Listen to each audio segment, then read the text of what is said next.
Hello and welcome to the Super Awesome Runner podcast. If you've been listening for a while, you know that I love running and everything that it's done for me both on and off the race course. Well, I decided to take my own advice about leaning into what works and pivot this podcast to be more dedicated to running and the lessons I've learned from it. In general, I think fitness is a powerful tool for helping us discover who we are, what we're capable of, and just how amazing we can be. The thing that I've always loved about fitness and running is that same brain that you use to push yourself in a race or even on a training day is the exact same brain that you can use to push yourself at work, on a side project, in a relationship, any other context. We really are capable of amazing things as human beings, and we generally just have to learn to believe that first. So I hope you enjoy the transition over to a more running related podcast. If you've been, as I said, if you've been listening for a while, you know that I frequently talk about running anyway. So I can't imagine this is going to be too large of a pivot for you. But I'm excited for 2025 and to lean more into what I really genuinely love and have some runners on the show and just spend a little bit more time talking about all the things that I think running does for us as humans, for us in our brain, the neurobiology behind what keeps us going, what pushes us past those, difficult parts of any race, and how we can apply that to our lives outside of racing. If you are joining me on December 31st, I hope you have a really safe and lovely New Year celebration tonight, even if that includes just staying in, because that's pretty much going to be my plan. If I'm catching you on the other side of the new year, I hope that it was a very pleasant and safe one, and that you are excited for 2025 as I am. This episode, appropriately enough, I would say, is going to be all about goals and goal setting and all the things, resolutions, all the things that we talk about whenever we flip into a new year. I think goals are a loaded term. Setting goals can be a loaded term. Everything on this planet talks about goals, right? I feel like companies have goals, organizations have goals, governments have goals, people have goals. Everyone talks about goals. And as a result, it's kind of lost its meaning. And there's so much written about it, so much talked about it. It can be very easy to just sit down, write a set of goals, and completely forget about them 20 minutes into the year, right? I can't tell you the number of times I've sat down, written out goals, and then never revisited them. I struggle with them not because I'm setting unrealistic ones or setting goals that I don't care about, but quite frankly, I'm busy and we're all busy and life has a bunch of different turns and twists in it. And sitting down on, Monday, December 30th or Tuesday, December 31st to write out goals for an entire year, many of those might not be appropriate. And, you might be a little bit too ambitious with them, and they might honestly just kind of make you feel like you don't want to do any of them at all after you see them written all out, because it's really simple to write out what you want to accomplish. The real work comes in the actual execution part. Whenever you're faced with all of those tiny choices that are going to lead you either closer or further away from your goals, that's where the actual work is. But sitting down to write them is, in my opinion, trivially easy. And sharing them on social media, also easy. Like, if that helps you with accountability, that's great.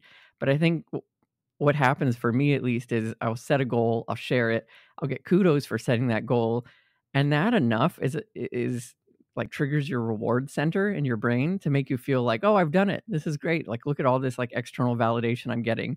And it might actually demotivate you to put in the work because you've already kind of gotten the kudos and gotten the likes and gotten the shares about your ambitious goals, and people are patting you on the back for having such ambitious goals. And it can be very easy to then just walk away from them because, in your brain, you've already felt like you've done them. So I want to talk instead about how I've had a much more successful relationship with goals over this last year. And this is something that has taken me a long time to figure out, but it works really well for me. And I hope that you will find success in it as well. It comes down to one word. I won't drag this on, and it's journaling. Journaling has been a very powerful tool for me for goal setting. And specifically, the prompt that I use whenever I want to think about where I want to be or what goals I want to accomplish is to sit down and like go to a blank page, and I write the date about a month away from where I am today. So instead of writing, Monday, December 30th, 2024, I might write January 31st, 2025. So I will just shoot forward a month. You might think about writing it a whole year away. That can be a much more, ambitious journal entry to write. Totally fair. You could even write this 5 years from now, 10 years from now. The point is that you want to set your context sometime in the future and write that date out at the top of the page so that you can see that you are writing a journal entry in the future. But then as you write, you're going to write in present tense. So then I want you to imagine that it's January 31st, 2025, and really let yourself kind of be tricked into thinking that that is the date today. And write about, where you are with your journey. Let's say that you have a goal of running a 50-minute 10K. I want you to think about having done that whenever you're writing your January 31st goal, or maybe that's a June goal, or maybe that's an end of the year goal. And think about how it feels to have accomplished it. Think about how good it's going to feel whenever you hit that goal, and write about it, right? Pretend that you had just finished the race and you got the time that you wanted. And specifically talk about, the emotions that come up, the pride, the joy, the effort, how difficult it was to push yourself that last kilometer, that last mile, and just that feeling of, overwhelm whenever you cross the finish line, you look down on your watch or you saw the official time mark you at like 49:50, like you just made the cutoff. And then I want you to write about all the training that you did to reach that goal. So you can kind of work your way backwards and say, wow, I'm really proud of myself. I did all my hill workouts. I did all my speed workouts. I did tempo runs. I joined a running club to keep me accountable. I ate really well. I've been sleeping really well. I've been getting 8 hours of sleep on average every single night. I threw out, sugary processed foods because that tended to make me feel worse whenever I went out for a run in the morning. And just go nuts with all the details of the things that you did. Again, in this mindset, you're writing from the future and you're looking back into the past. All of this, however, has not technically taken place. There's a lot of things that are happening under the hood here. Number one, you are basically giving your subconscious a problem to solve. And our subconscious is literally the part of our brain that we don't have access to in a conscious effort. So there's not thought that is necessarily attributed to this part, because thought only comes from the newer part of our brain. Our internal chatter is a very, very advanced evolutionary advantage that we developed much more recently compared to the much deeper part of our brain that doesn't have words associated or doesn't have thought. But that's what, helps you walk without thinking about walking. That's what helps you drive without thinking about driving. That's what helps you run without thinking about running. That is the system that if you want to, put one foot in front of the other, like, it just happens. It's this magical, enormous engine in your skull that manages a lot of systems without you having to actively think about them. So that's your subconscious. And if you've ever had a difficult problem to solve, let's say like you're in math or your job or some kind of a complex project, and you're thinking about the problem, and you're quite literally thinking about it, right? So your internal chatter is going and you're trying to solve it. And you decide at some point, I just need to walk away. I need to take a coffee break. I need to go for a walk, or I'm going to go, it's late. I need to shower, get ready for bed. And then you have an aha moment or a shower moment. That's like a term that I've heard before that I really love. And that shower moment comes to you just out of nowhere, right? You weren't even thinking about the problem, but then all of a sudden the solution presents itself and it bubbles up to your conscious mind and your thoughts take over. And now it's setting words to it. And you think, oh, that's how I'm going to solve it. Or that's an interesting approach.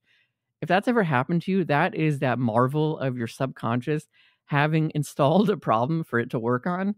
And then whenever it's ready, it like bubbles it up into your conscious thought and turns it into words and something that you can understand.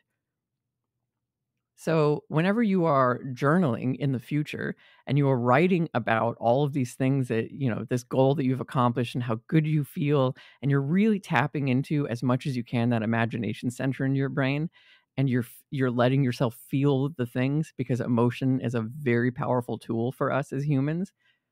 you're basically creating that problem for your subconscious to solve, and you're installing this problem into the backdrop of your mind of, I have a goal of running a, sub 50-minute 10K, and I don't know how to do it necessarily yet. I have a loose idea of how I'm gonna do it, but I don't know exactly how I'm gonna do it, and then you just let it, like, sit there and simmer. If you come back to this journal entry throughout the next month, throughout the next year, throughout the next 6 months, whatever that time period is, and you reread it and you think about it a little bit more, you're gonna be training yourself to make those kind of unconscious decisions that will get you closer to hitting that goal. It sounds wild, but it really does end up kind of, you're basically creating a roadmap to this future state. And you're not doing it through conscious thought, you're doing it through subconscious thought, because you've planted this idea in your brain that you have already done it, and you have this, like, loose roadmap of how you did it, again, through the tempo run, so the eating better, sleeping better, taking better care of your body. Maybe you talked about how you joined a gym to do strength training, or start doing push-ups every day and core exercises every day, whatever the case may be.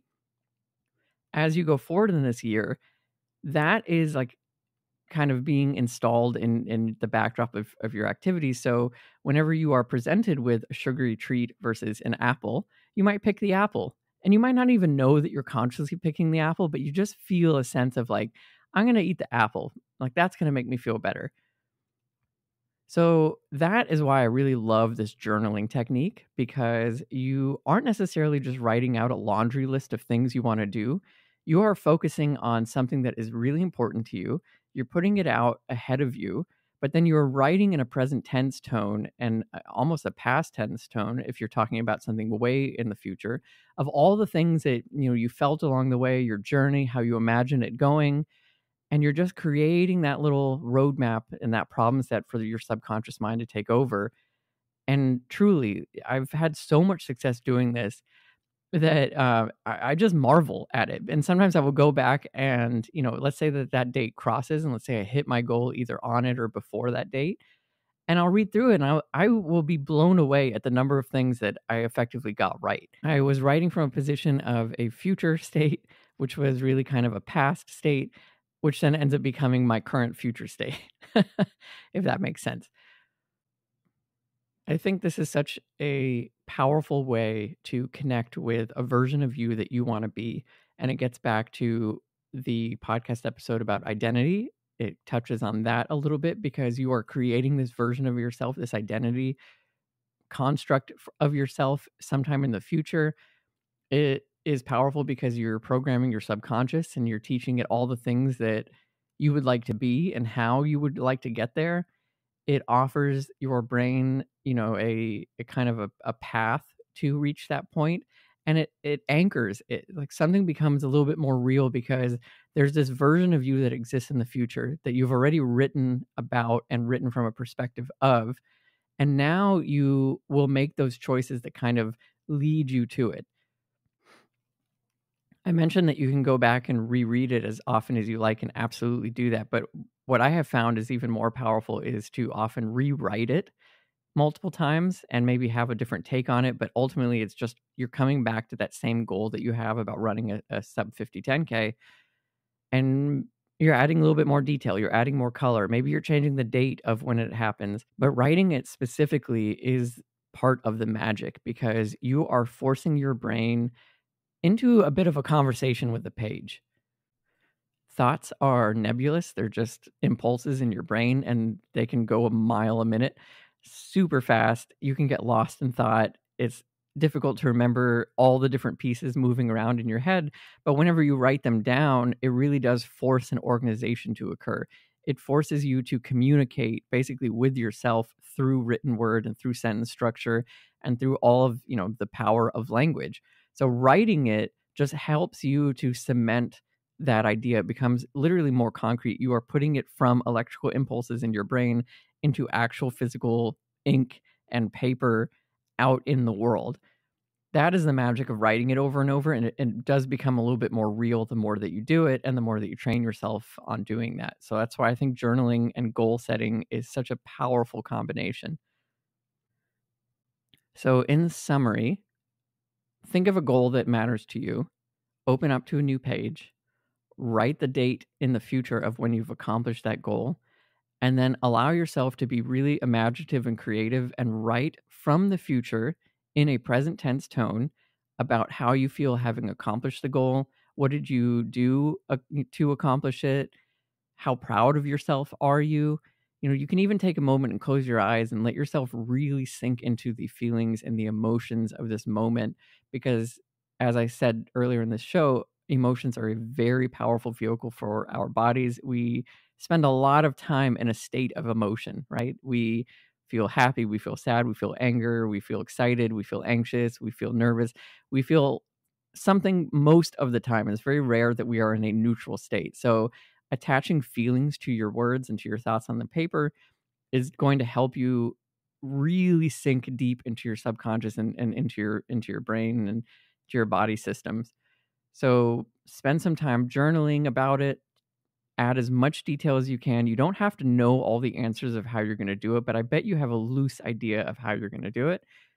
And then as you need a reminder for this goal, rewrite the page. It could even be a word for word copy. It could be a little bit different, but it is going to help you cement this roadmap for yourself and come back to this goal and make you reaffirm that this is in fact important and that you are getting closer to it. Let me know what you think if you've attempted this. You can reach out to me at Super Awesome Runner on Threads or on Instagram. I'd really love to know what your goals are, how this journaling exercise went for you. Did you find it to be a bit odd? Do you love it? It's very similar to setting a vision board, basically. Vision boards have that power because you're turning thoughts into a physical object out in front of you. And that really does just feel more real versus having something be strictly only in your mind where we can dismiss it much more easily. I will say from my own experience, whenever I first did this, it felt very silly and fake. And I kept wanting to like asterisk everything because I knew I wasn't writing, I knew I was writing basically fiction for myself. But now that I've done it for at least a couple of years, I really love it and I use it all the time. And I used it in this last year whenever I was training for the marathon. I would write about my experience having finished the marathon and how good I felt and all the training that I did and how proud of myself I am, to the point that whenever I was in the race actively, I had such a strong feeling of like, I have already finished this race. Now I just need to catch up to the timeline where I've done it. It was like a interstellar moment of this has already happened and now I'm just connecting across space-time, for me to feel it firsthand versus just this like this sense, this intuition that I have. And as you know, if you've been listening to the show, I did in fact finish the marathon. It wasn't exactly what I planned, but I still found a way to cross that finish line, and ultimately that was the goal that mattered most to me. So journaling became a really important part of my training for that, and hopefully it is useful for you too. All that said, I hope you have a wonderful and safe New Year's, and I hope 2025 is everything that you want it to be, and let's get after it. I will see you next week as always. Take care.